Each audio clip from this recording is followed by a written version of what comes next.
मुंबईत काँग्रेस आणि वंचित आघाडीच्या युतीची थोड्याच वेळात घोषणा।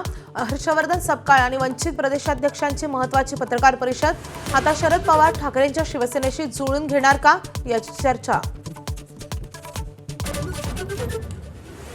बारामतीत संपूर्ण पवार कुटुंबीय एकत्र।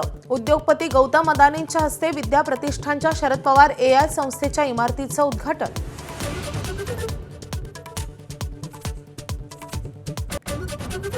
गौतम अदानींच्या स्वागतासाठी रोहित पवार आणि अजित पवारांची हजेरी, तर रोहित पवारांच्या हाती गाडीचं स्टीअरिंग, अजित पवारही शेजारी।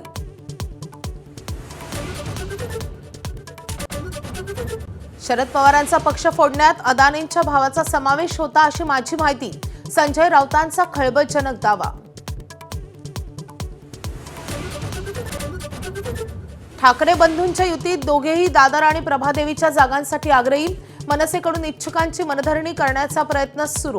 आज संध्याकाळपर्यंत पहिली यादी जाहीर होण्याची शक्यता। मुंबई महापालिकेसाठी अजित पवारांची राष्ट्रवादी आज 35 उमेदवारांची यादी जाहीर करण्याची शक्यता। उमेदवारांना AB फॉर्मही देणार असल्याची माहिती।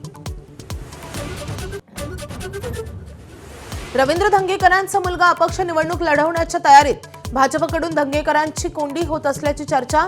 मुलगा लढणारा कार्यकर्ता धंगेकरांचं सूचक वक्तव्य। पुणे महापालिकेत महायुतीच्या जागांचा पेच अजूनही कायम। 165 पैकी भाजपचा शिंदेच्या शिवसेनेला 16 जागांचा प्रस्ताव, तर शिंदेसेना 35 जागांवर ठाम असल्याची माहिती। मंगेश काळोखे हत्येप्रकरणी शिंदेचे शिवसैनिक आक्रमक। रायगड जिल्ह्यात ठिकठिकाणी आंदोलन करून हत्येचा निषेध। आरोपींना तातडीने अटक करून शिक्षा करण्याची मागणी। नेत्यांच्या शेजारी बसणारा कार्यकर्ता मुख्यमंत्री पंतप्रधान झाला। दिग्विजय सिंहांकडून मोदींसह संघाचं कौतुक। मोदींच्या फोटोसह जय श्रीराम म्हणत ट्विट। काँग्रेस हायकमांडनं खडेबोल सुनावल्याची माहिती।